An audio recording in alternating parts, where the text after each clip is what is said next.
The heavy oak doors of the Reich Chancellery conference room closed with a dull thud at precisely 3:47 p.m. on December 11, 1941.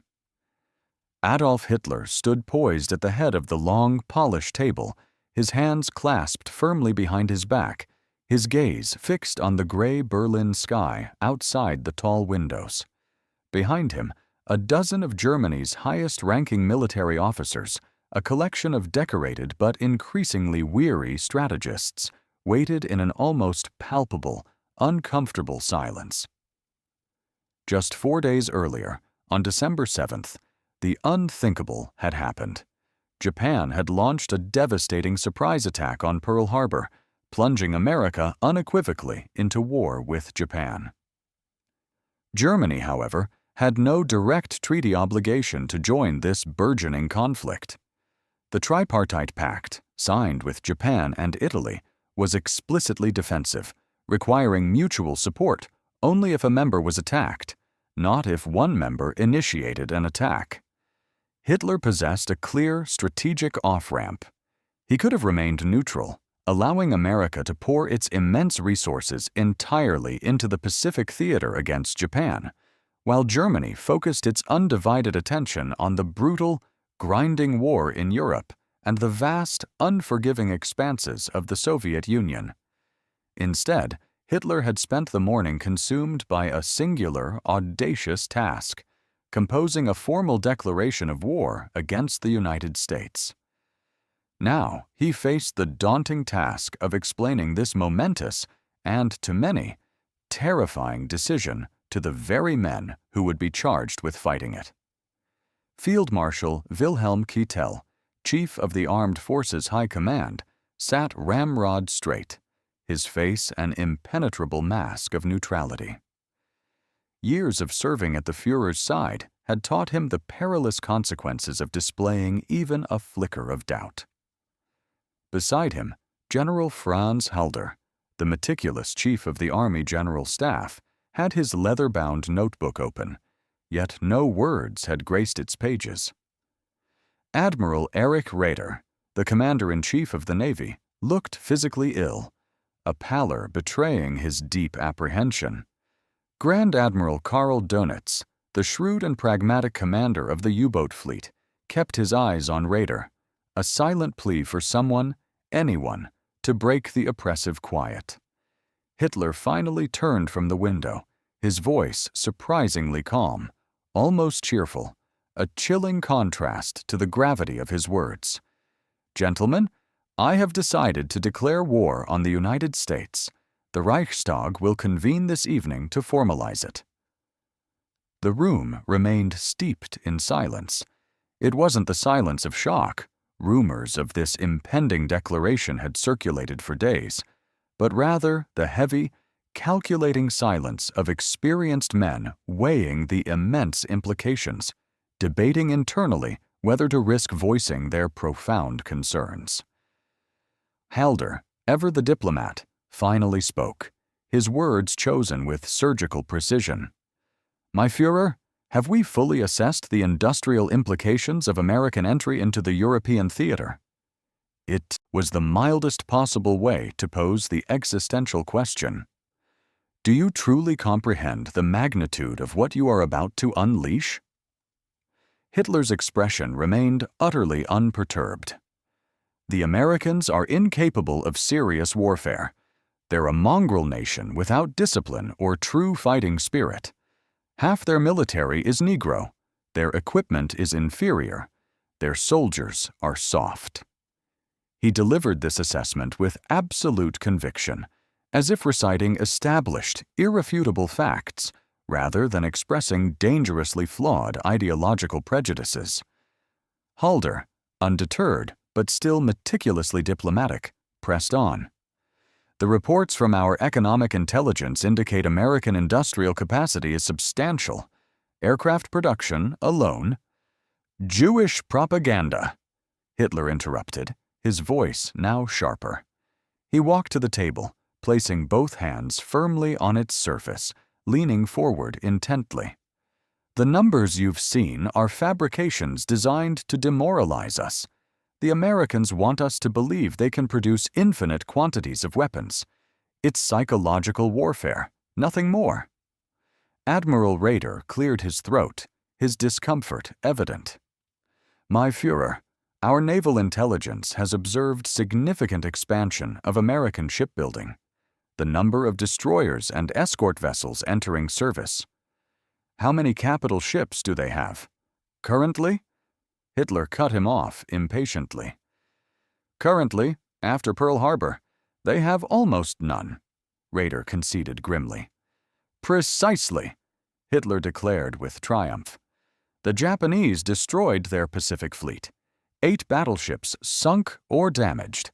The backbone of American naval power eliminated in a single morning. This is the quality of enemy we face. Unprepared, vulnerable, incapable of defending even their own harbors." Dönitz, the U-boat commander, saw a narrow opening, a chance to frame the challenge in terms his Führer might understand. "The destruction of their Pacific Fleet is significant, my Führer, but their Atlantic Fleet remains intact, and their shipyards are undamaged. If they focus production on anti-U-boat warfare, our U-boats will face increasing challenges. Currently, we're sinking merchant tonnage faster than Britain can replace it, but if American shipyards—" "Then sink more ships," Hitler interjected simply, his voice dismissing the complex logistical and industrial realities. "You've told me repeatedly that your U-boats are the most effective weapon in the war.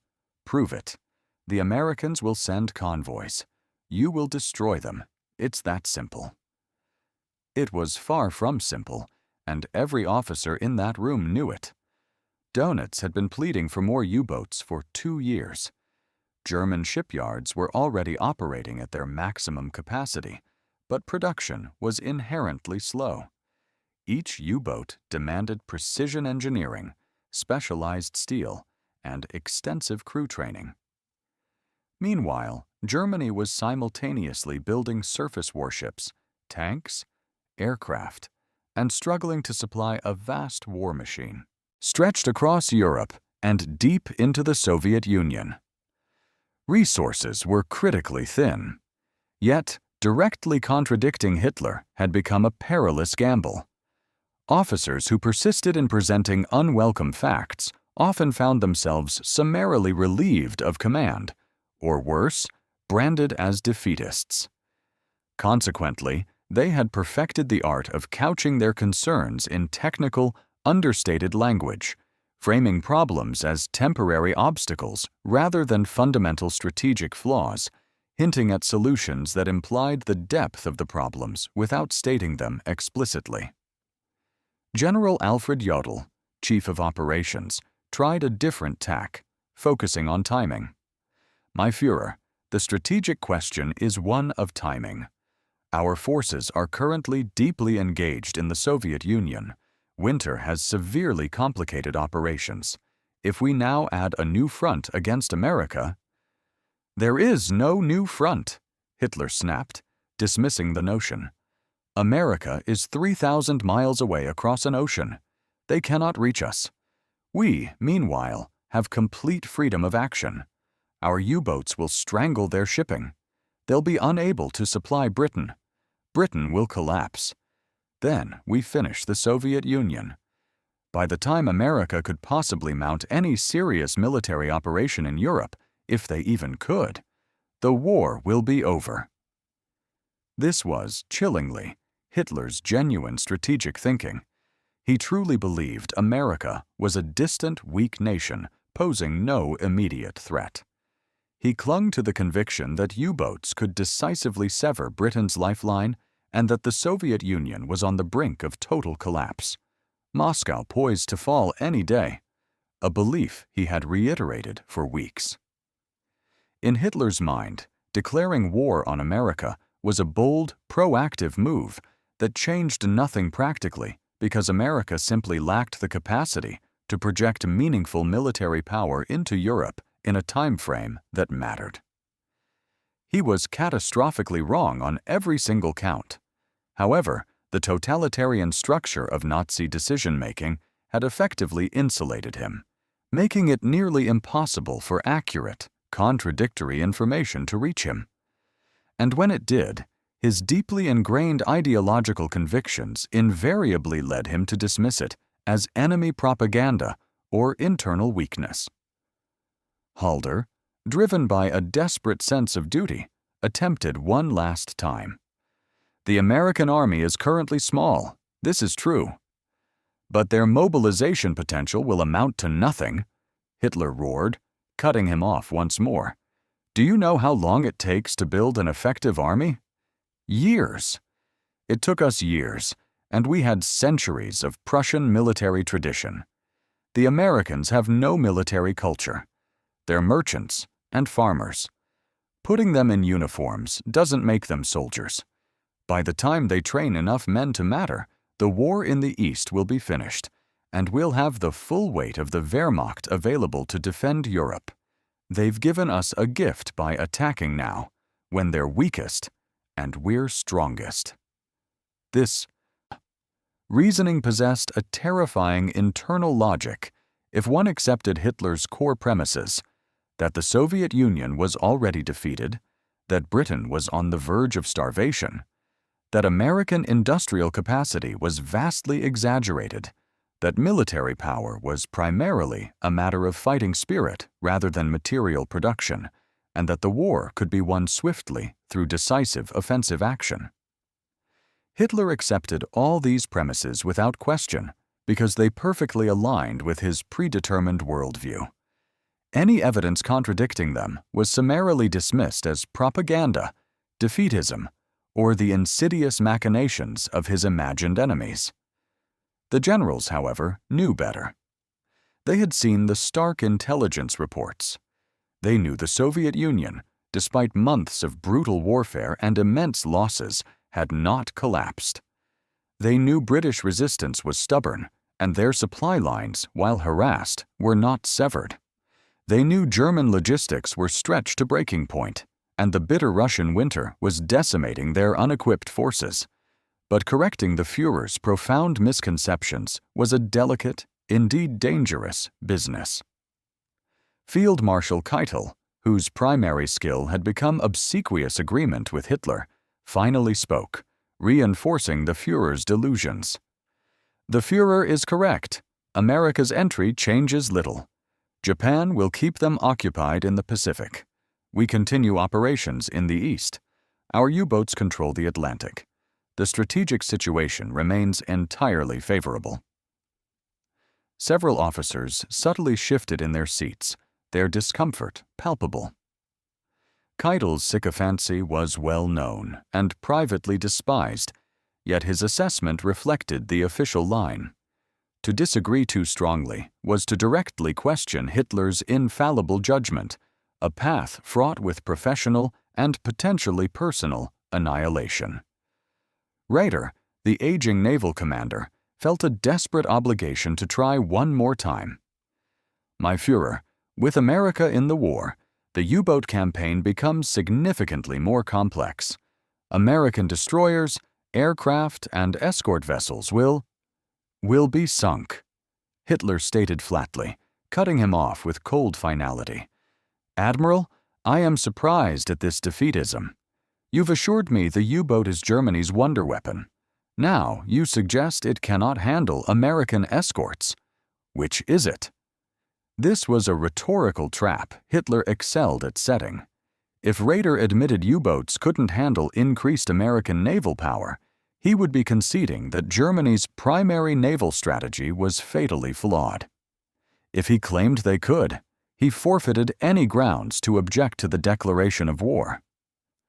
The U-boats are highly effective, my Führer, Raeder replied carefully, navigating the treacherous verbal minefield. My concern is purely numerical. If American shipyards produce escorts and merchant vessels faster than we can sink them, then we build more U-boats, Hitler declared, his voice rising in volume. I've authorized expansion of submarine production. Dönitz, you'll have your boats. Use them effectively. Dönitz, the grim realities weighing heavily on him, merely nodded, remaining silent. He knew the devastating mathematics. German shipyards could, at maximum, produce perhaps 20 to 30 U-boats per month. Yet he needed hundreds to effectively counter the combined Allied fleets. Meanwhile, American shipyards were already astonishingly productive, churning out Liberty ships, basic but highly effective cargo vessels, at extraordinary rates. Intelligence estimates, which he had seen and internalized, indicated that even if every German U-boat sank 10 ships before being destroyed, the numbers would not favor Germany in a prolonged war of industrial attrition. But Dönitz also understood that Hitler simply did not think in such terms. Hitler thought in terms of will, spirit, destiny. Numbers were mere Jewish abstractions. What truly mattered, in his Führer's twisted logic, was unshakable belief, unyielding determination, and ruthless application of force. This philosophy had, chillingly, worked brilliantly from 1939 to 1941, when German forces had swept across most of Europe through audacious gambles and superior tactical execution. This string of unexpected victories had created a dangerous feedback loop, reinforcing Hitler's conviction that conventional military wisdom was timid nonsense. Now, in late 1941, that pattern was beginning to fray. The Soviet Union, against all expectations, had not collapsed. Operation Barbarossa, launched in June, had pushed hundreds of miles deep into Russian territory, but had failed to achieve a decisive victory. Winter was rapidly setting in, trapping German troops in temperatures for which they were woefully ill-equipped. Supply lines were catastrophically overstretched. The Wehrmacht was discovering, to its horror, that the Soviet Union possessed far more tanks, aircraft, and manpower than intelligence had initially suggested, or, more accurately, than Hitler had allowed intelligence to suggest, having dismissed contradictory numbers as impossible. And now, Hitler was recklessly adding America to this formidable list of enemies, seemingly convinced this strategic blunder changed nothing fundamental about Germany's advantageous position. General Halder slowly closed his leather notebook. He had served as chief of the Army General Staff since 1938, a grim witness to Hitler's strategic decision-making evolving from bold but calculated risks to increasingly reckless gambles, driven purely by ideology rather than military reality. After this meeting, he would return to his office and, in his private diary, a document he meticulously kept hidden, knowing its discovery would be damning evidence of defeatism, he would pour out his true fears. Later, historians would rely on Halder's diary as a crucial, invaluable source for understanding the stark discrepancy between what German military leadership actually thought and what they dared to say publicly. But in this moment, within the confines of that chilling conference room, Halder said nothing more. The catastrophic decision was made. Hitler had declared war on America. Hitler seemed to sense the collective resignation in the room. His tone softened, becoming almost conciliatory. "Gentlemen, I understand your concerns. You're thinking tactically, which is your job. I'm thinking strategically. America is a factory, nothing more. They can produce goods, certainly, but war isn't won by production. It's won by will, by fighting spirit, by superior tactics and strategy. We have those advantages. The Americans do not." He began to walk around the table, his hands gesturing expansively as he built his argument. This was Hitler in his element, the consummate orator, the master persuader, the man who had risen from obscurity through the sheer, mesmerizing power of his rhetoric. Consider what we've accomplished. We rebuilt Germany from the humiliation of Versailles. We've conquered France, Poland, Norway, Denmark, the Low Countries, Yugoslavia, Greece. We're deep into Soviet territory. We've done this against coalitions of enemies. And we've done it because we understand what they do not. That modern warfare is about speed, decisiveness, and the ruthless application of force. Several officers offered slight, hesitant nods. This was familiar rhetoric, and parts of it, they knew, were undeniably true. German tactical innovation, particularly in combined arms warfare and blitzkrieg tactics, had been devastatingly effective from 1939 to 1941. The fundamental problem, however, was that tactical brilliance, no matter how profound, could not overcome strategic impossibility. And fighting America, Britain, and the Soviet Union simultaneously was rapidly becoming strategically impossible. The Americans think they can outproduce us. Perhaps they can produce more trucks or more rifles. But what of it? Hitler continued dismissively. Soviet factories produced thousands of tanks, and we destroyed them. British factories produce aircraft, and the Luftwaffe shoots them down. American factories will produce ships, and our U-boats will sink them. Production means nothing without the will to use it effectively, and the Americans lack that will. They're soft, decadent. They'll ship some supplies to Britain, lose some convoys, and their public will demand peace. They don't have the stomach for the kind of war we're prepared to wage. This assessment would prove to be one of the greatest and most catastrophic strategic miscalculations in military history. American industrial capacity was not just somewhat larger than Hitler believed. It was, in reality, orders of magnitude larger. By 1943, American factories would produce more military equipment than all Axis powers combined. The Liberty Ship program alone would construct an astounding 2,710 cargo vessels in just 3 years, averaging more than 2 per day. American aircraft production would peak at over 100,000 planes per year, and tank production would exceed 50,000 annually. But on December 11, 1941, these staggering numbers existed only as projections within American planning documents, entirely inaccessible to German intelligence, and if they had been accessed, Hitler would have, without doubt, dismissed them as mere propaganda. The meeting continued for another hour, moving to more practical operational details: how the declaration would be announced, procedures for German nationals in America, and initial instructions for U-boat commanders regarding American shipping. These were tangible matters, and the officers, setting aside their profound strategic concerns, handled them with detached professionalism, focusing on tactical implementation. As the meeting concluded, Hitler seemed energized, radiating an almost manic confidence.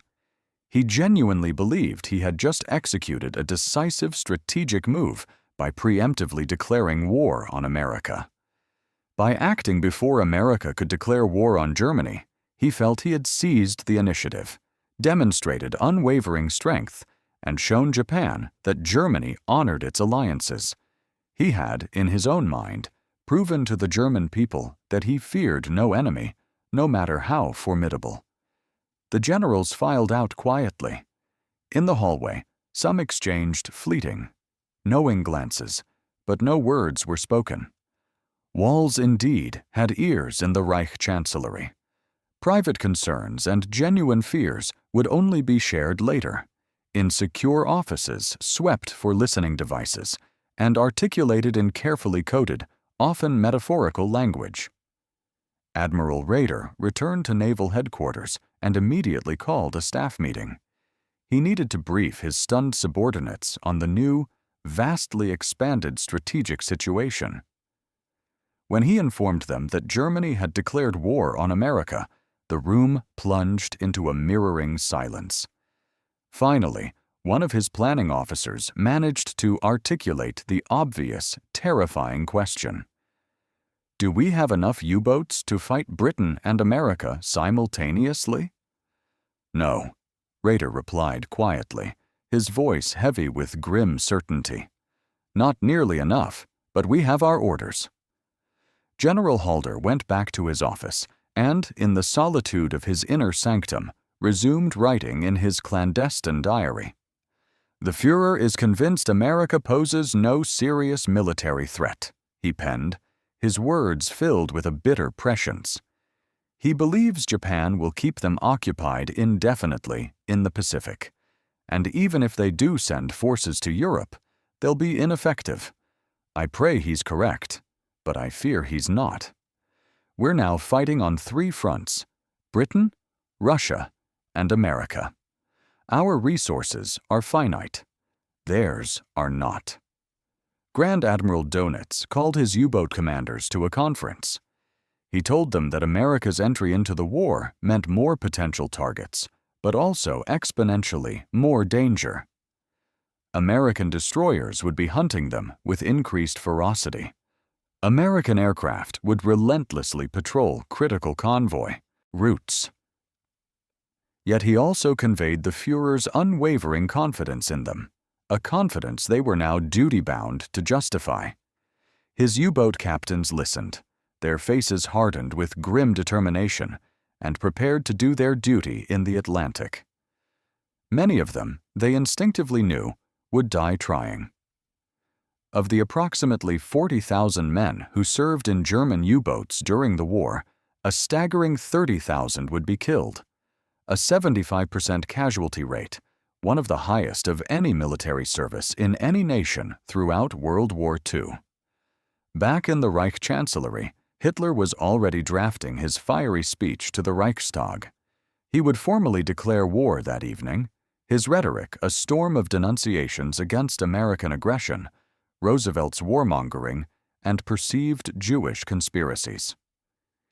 He would frame Germany's declaration as a defensive necessity, a steadfast act of loyalty to Japan, and a defiant stand against American imperialism.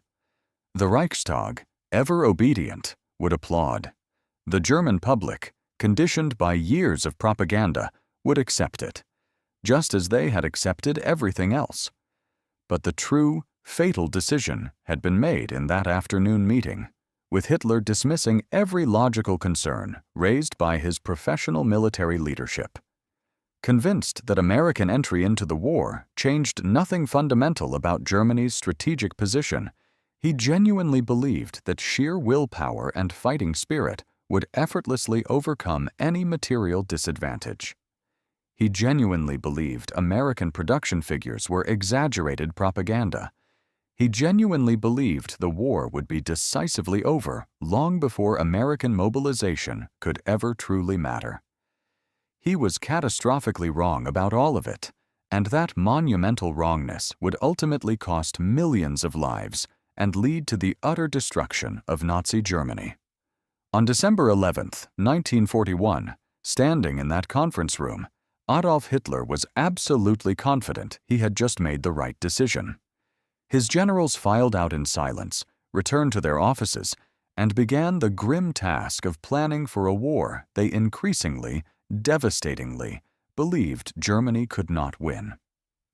The profound tragedy was not merely that Hitler made this catastrophic decision, but that the totalitarian system he had meticulously crafted made it virtually impossible for accurate information to reach him, and when it did, his unshakable, self-serving ideology prevented him from ever truly accepting it. The officers in that room understood the truth. America's industrial capacity was terrifyingly real. The war in Russia was not proceeding as planned. Germany's resources were strained to the breaking point. But the very structure of Nazi decision-making ensured that truth flowed upward only when it perfectly aligned with Hitler's preconceptions. Everything else was ruthlessly dismissed as defeatism, Jewish propaganda, or outright cowardice. That afternoon meeting, with Hitler explaining to his generals why declaring war on America was strategically sound, crystallized everything that would inevitably doom Nazi Germany. It was not a lack of courage. German soldiers would fight with desperate, suicidal bravery until the bitter end. It was not a lack of tactical skill. German officers remained professionally competent and innovative throughout the war. It was not a lack of advanced weaponry. German technology in many areas was cutting edge. What truly doomed Germany was a profound, unshakable strategic delusion at the highest levels of command, combined with a tyrannical system that made correcting that delusion nearly impossible. The generals left that meeting knowing Germany had just made a catastrophic, civilization-ending mistake. Hitler left that meeting supremely confident he had just demonstrated strategic genius. Both sides were about to discover which assessment was correct, and the answer would be brutally written in the ruins of German cities and the deaths of millions.